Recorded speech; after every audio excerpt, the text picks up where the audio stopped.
పూర్వం కపిలవస్తు నగరాన్ని శుద్ధోదనుడు అనే రాజు పరిపాలించేవాడు. అతని కొడుకు గౌతముడు. అతనికి సిద్ధార్థుడు అనే పేరు కూడా ఉన్నది. గౌతముడు చిన్నతనం నుండి పెద్దల మీద గౌరవం, భూతదయ వంటి సుగుణాలతో పెరిగాడు. దేవదత్తుడు అతని చిన్ననాటి మిత్రుడు. ఒకనాడు వాళ్ళిద్దరు నదీ తీరానికి పోయారు. అక్కడ ఆకాశంలో హాయిగా ఎగిరే హంసలను దేవదత్తుడు చూశాడు. వాటిని వేటాడాలని బాణంతో కొట్టాడు. ఆ బాణం ఒక హంసకు తగిలి గిలగిల కొట్టుకుంటూ గౌతముని ముందుపడ్డది. గౌతముడు జాలితో కింద పడ్డ హంసను ఒడిలోకి తీసుకుని నెమ్మదిగా బాణం తీశాడు. దాని శరీరాన్ని నిమురుతూ దానికి ఊరట కలిగించాడు.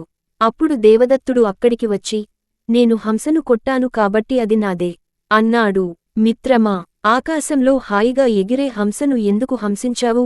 జీవహింస పాపం కదా అంటూ హంసను ఇవ్వడానికి గౌతముడు ఇష్టపడలేదు. దాంతో వాళ్ల కొట్లాట రాజుగారి దగ్గరికి పోయింది.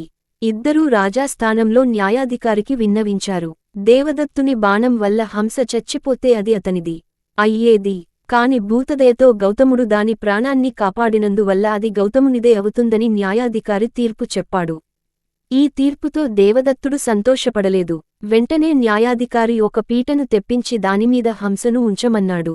గౌతముణ్ణి, దేవదత్తుణ్ణి విడివిడిగా హంసను పిలువమన్నాడు.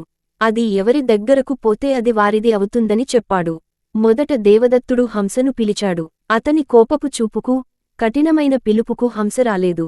గౌతముడు ఆప్యాయంగా హంసను పిలువగానే ఆ హంస అతని ప్రేమపూర్వకమైన పలుకులకు ఎగిరివచ్చి చేతిపైన వాలింది.